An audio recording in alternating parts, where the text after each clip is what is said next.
Sejam bem-vindos a mais um dia de bate-papo sobre a nossa revista, hoje com revistinha nova. Quem não tem, já dá a sua reclamação lá no grupo para que possa ser providenciado e possa chegar até você a nossa nova revistinha, tá bom? Pega a sua Bíblia, já dá aquela pausada básica, pega a sua Bíblia, a sua revista, para a gente poder continuar o nosso bate-papo com você um pouco mais envolvido, tá bom? A nossa revista é essa aqui, a nossa revistinha, e ela vai falar sobre a vida e os ensinamentos de Jesus, uma abordagem cronológica, ou seja, vai seguir uma certa sequência de acontecimentos, tá bom? Nós vamos falar agora um pouco sobre o livro de Mateus. Quem escreveu? Por que foi escrito? Qual foi o propósito de ser escrito esse livro? Provar que Jesus é o Messias e o reino eterno. Então, esse foi o propósito que levou Mateus, que também é chamado de Levi, também conhecido como Levi, levou Mateus a escrever o livro de Mateus, beleza? Ele escreveu especialmente para os judeus, tá, esse livro. E o livro é repleto de expressões messiânicas, como filho de Davi, e também de referências, citações ao Antigo Testamento, a textos do Antigo Testamento, tá bom? Então é isso aí. Não tem no livro de Mateus um relato cronológico, tá? Não é sequencialzinho, bonitinho, não. Mas o propósito dele não é esse. O propósito dele é evidenciar que Jesus é o Messias, o Salvador. Beleza? Então, depois da gente conhecer um pouquinho sobre o livro de Mateus, e os únicos dois livros que têm esse cuidado de colocar a cronologia de Jesus, né? A cronologia não, a genealogia de Jesus é o livro de Lucas e o livro de Mateus. Beleza? A genealogia. Eu que estou falando de outra coisa.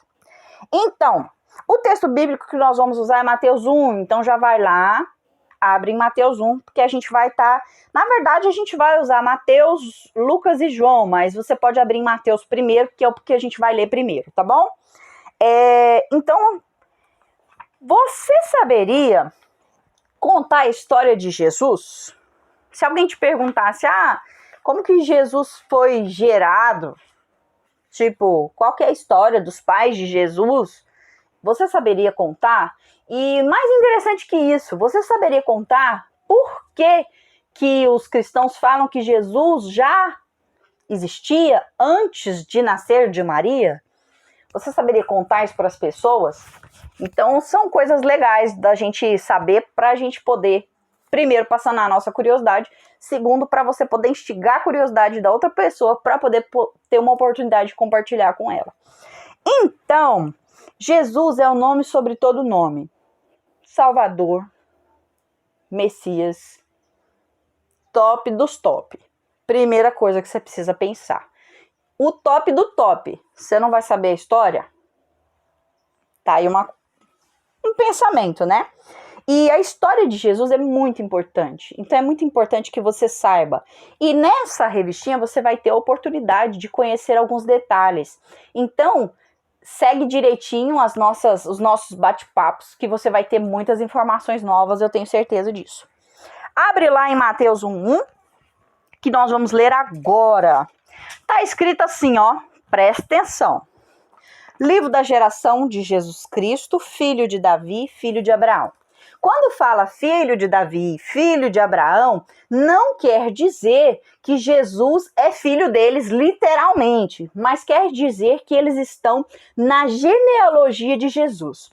No versículo 2 você vai ver assim, ó, Abraão gerou Isaac, e Isaac gerou a Jacó, e Jacó gerou a Judá e seus irmãos.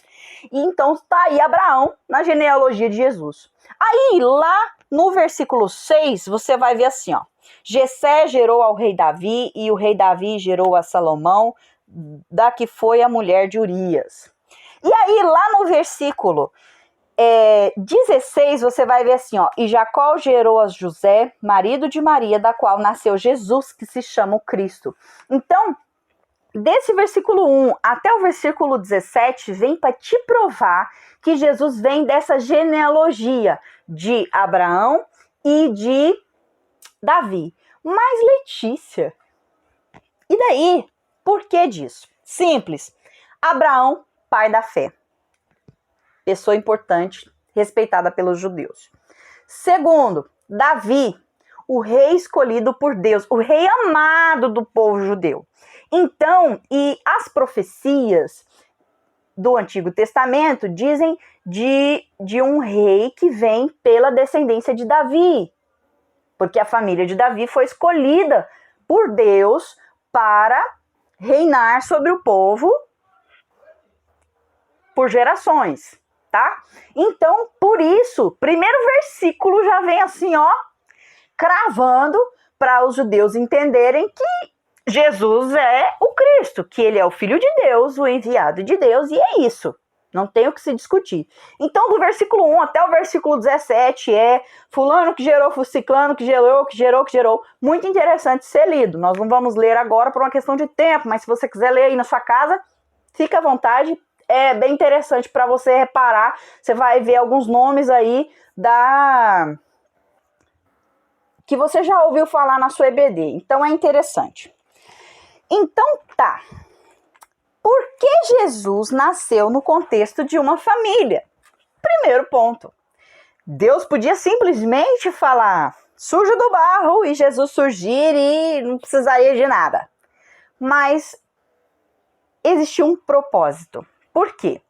Porque lembra que eu falei que pela profecia do Antigo Testamento, o descendente de Davi, o escolhido de Deus para reinar era os descendentes de Davi, tarará, sobre o povo judeu. Então o povo esperava esse descendente para reinar e tal e coisa. Então por isso Jesus precisava vir dentro de um contexto de uma família. Daí essa importância. E também pelo fato de se fez homem, então tinha que vir de uma mãe, né? Como é que um homem, entende? E o evento de Adão e Eva é outro evento e precisava cumprir essa profecia. Deus é muito, muito coerente, é muito lógico, então não ia ser pirim-pim-pim, surgiu, entendeu? Então tá, o que o povo esperava dessa profecia? Desse descendente que viria, parará. Eles esperavam um rei com toda a pompa de um rei, que fosse descendente de Davi, que era a família escolhida por Deus para reinar, né? E que os livraria do domínio romano. Porque naquela época, eles estavam sob o domínio aqui, ó. A Palestina estava sendo controlada por Roma e era considerado um insignificante posto fronteiriço do vasto e poderoso Império Romano. A presença dos soldados romanos em Israel garantiu a paz aos judeus em termos militares, mas o preço para obtê-la foi alto: opressão, escravidão, injustiça e imoralidade. Para este mundo manifestou-se o prometido Messias. Então eles esperavam um Messias que viesse, né? Mata todo mundo e recupera e tá, que libertasse eles e que também os restaurasse como nação. Isso era o que o povo esperava da profecia. Pessoas humanas, falhas, pecadoras esperavam isso. Mas o que Deus, o plano de Deus para o povo dele era? Deus não daria a eles um rei político. Ou seja, ele não daria a eles um rei que ocupasse um trono, que morasse dentro de um palácio, com toda a pompa e todo o frufru. Deus daria seu próprio filho. Então não era uma coisinha simples. Deus estava dando para eles uma coisa tipo muito maior. Mas muita gente não entendeu. Mas isso aí também é outra história.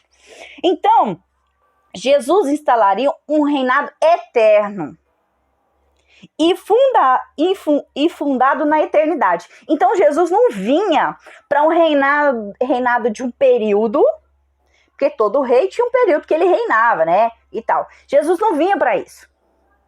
Jesus é rei. Entendeu? Então Jesus não viria para esse período curto de tempo. Então Deus pensava muito maior, muito mais, nossa, anos-luz do povo que esperava esse Messias, né, mercenário, vamos dizer assim.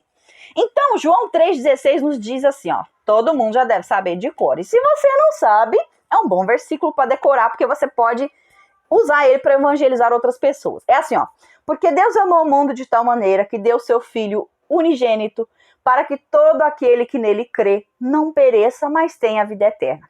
Daí a eternidade do reino que Deus estava pensando.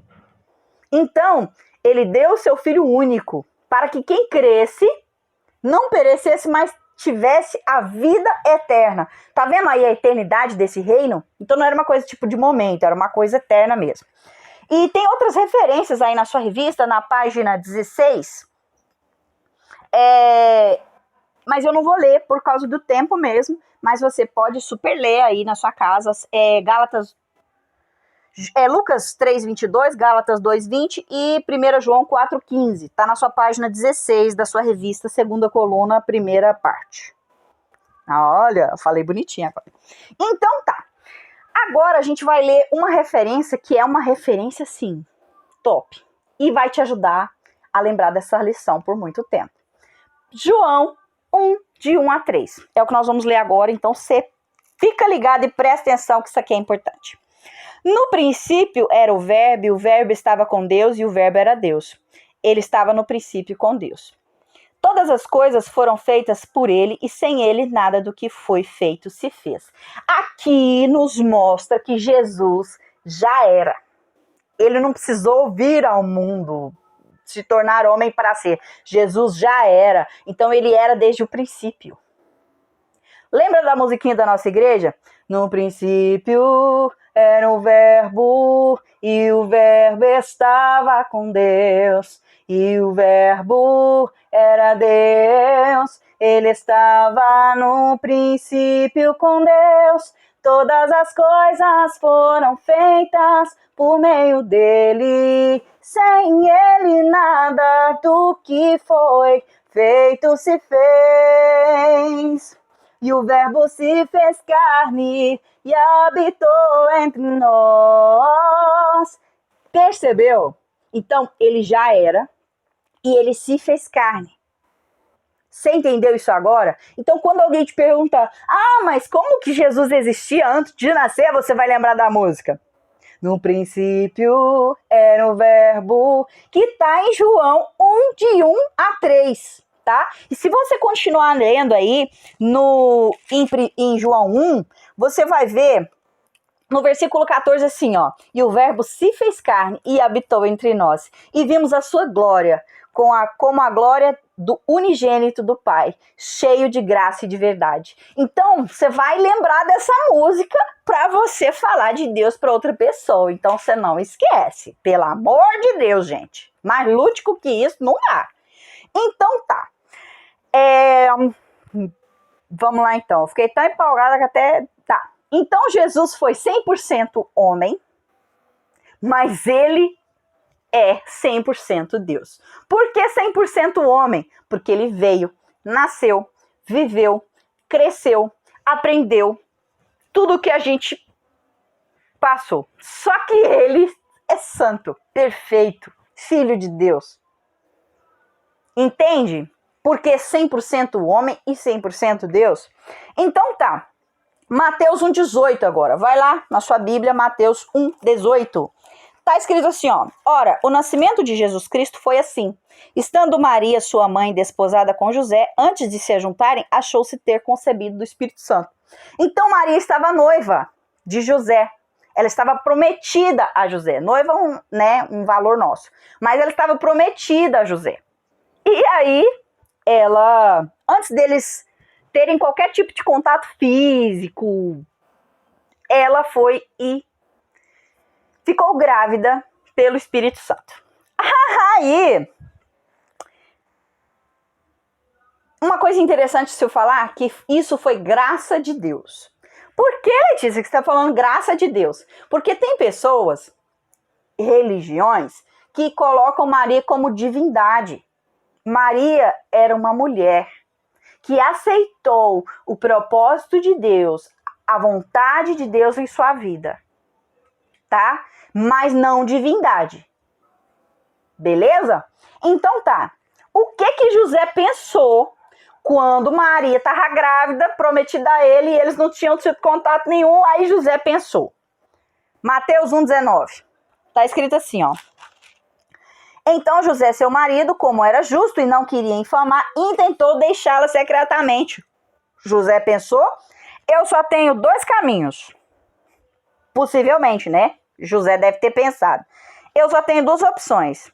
Ou me divorcio dela, ou eu entrego ela para ser apedrejada porque eu não fiz nada com ela. E ela tá grávida, então, né? Mas aí José pensou, então eu vou deixar ela.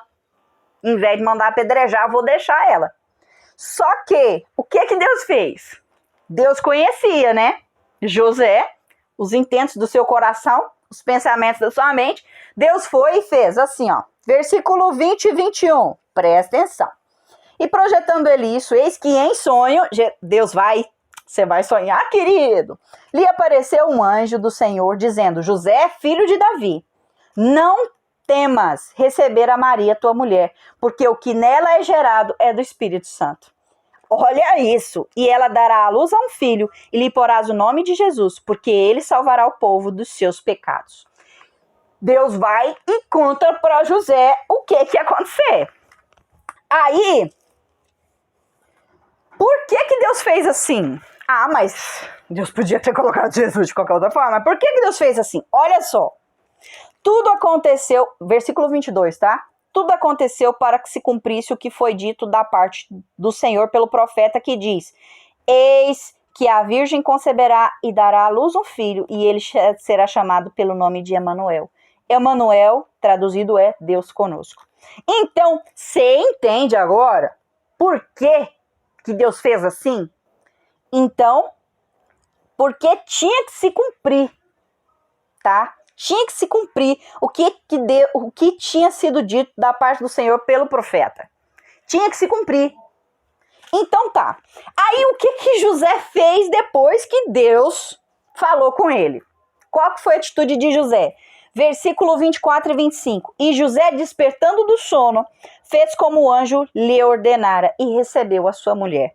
E não a conheceu, ou seja, não teve contatos íntimos com ela, até que deu à luz seu filho, o primogênito, e pôs-lhe o nome de Jesus. Então José obedeceu. Depois desse paranauê todo, José ouviu a Deus e obedeceu. Tá aí, ó.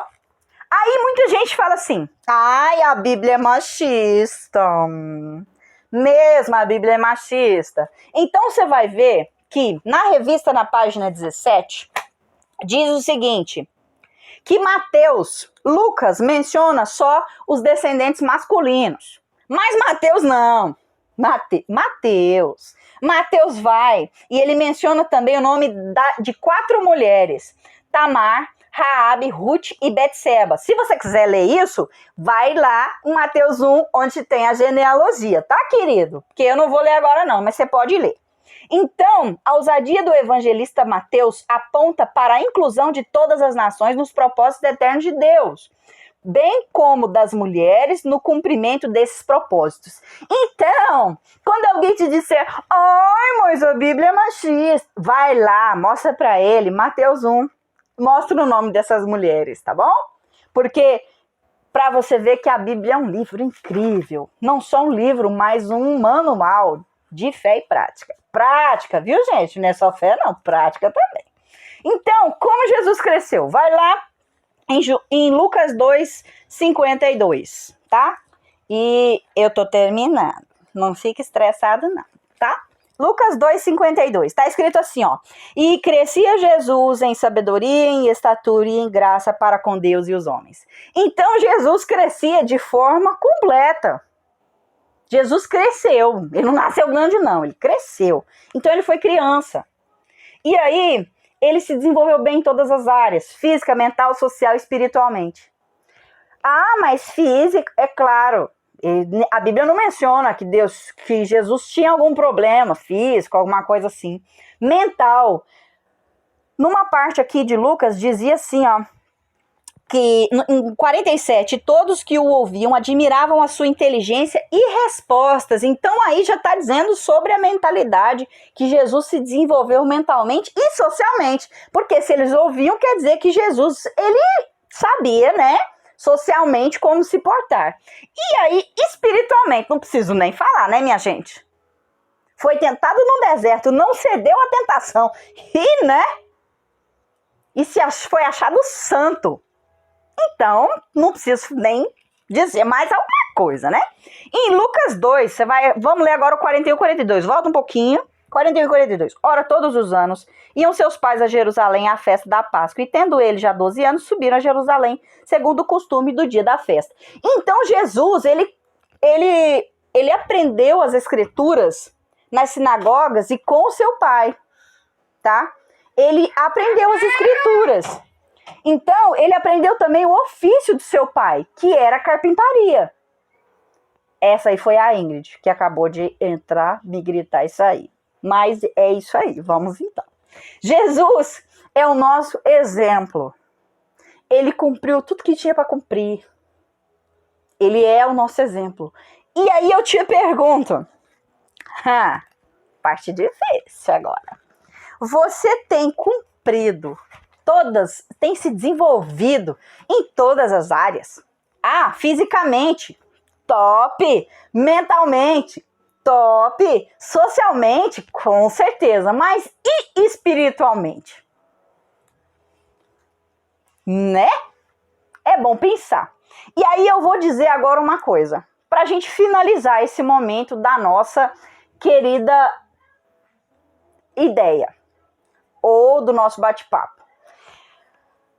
O que você vai fazer com o que você aprendeu hoje? É uma pergunta que eu te faço. O que você vai fazer com o que você aprendeu hoje sobre Jesus? E aí eu te pergunto mais uma coisa. Com quem que você vai compartilhar?